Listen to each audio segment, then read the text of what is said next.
Heck of a win tonight for your team, Coach, and nothing seemed to be easy. Now, you got off to a 10-0 lead, but after that, just a slog of a game at times.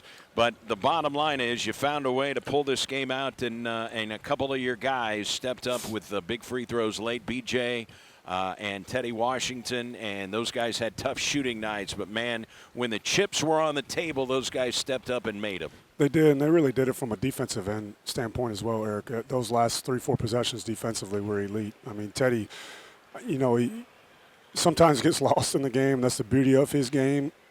But I don't know if there's a player in the league that dies on the floor as much as him. So when your heart's in the right spot, when you're having lulls, you'll come through. And this was just a great, gritty character win by our kids. I mean, 10 lead changes and 10 ties.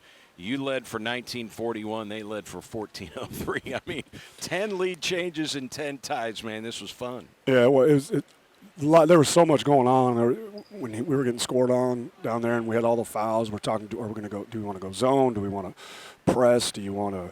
You just always have those moments, and it was a good back and forth game. They had a couple calls and got us on a quick cross screen.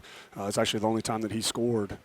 Big 33. I'll mispronounce his name. So Gundolay. This is his third Division I school. He's never scored 17 points before tonight. He's normally too out of shape to score 17. That's what I mean. I was watching early. He's doing his damage, and I was saying he doesn't have the wind to play a lot of minutes. Yeah, but again, we adjusted some things, and we were talking about if we'd have made those free throws. We went 2 of 4 at the end there.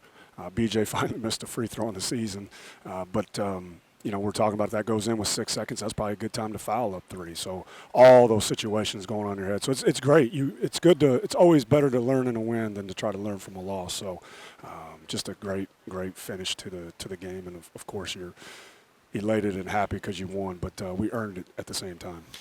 Well, it was not the game Teddy Washington or B.J. Ward wanted. I mean, B.J. was 1 for 9, Teddy Washington 3 for 12. But, man, they did so many things well in this game. Teddy finishes with 11 points, but 7 steals for Teddy Washington in this game, Coach. 7 steals. Yeah, and I was just talking about his the effort that he gives and diving on the floor. And even those last 2 possessions later, we're on the floor, first to the floor. That jump ball was huge. We had the arrow. If we don't get on the floor for that, they keep possession or they get to call timeout. Just a really good execution by our guys very late in the game. And you've mentioned it before, being able to close games. That's another sign of a good team. We are a good team. So with 3 home games following Saturday, how big is that game on Saturday? I know it's only the 4th conference game, but for momentum purposes, now you come home for 3. Man, it'd be nice to get that one. Yeah, again, when you play good basketball, you're going to have a chance in every single game.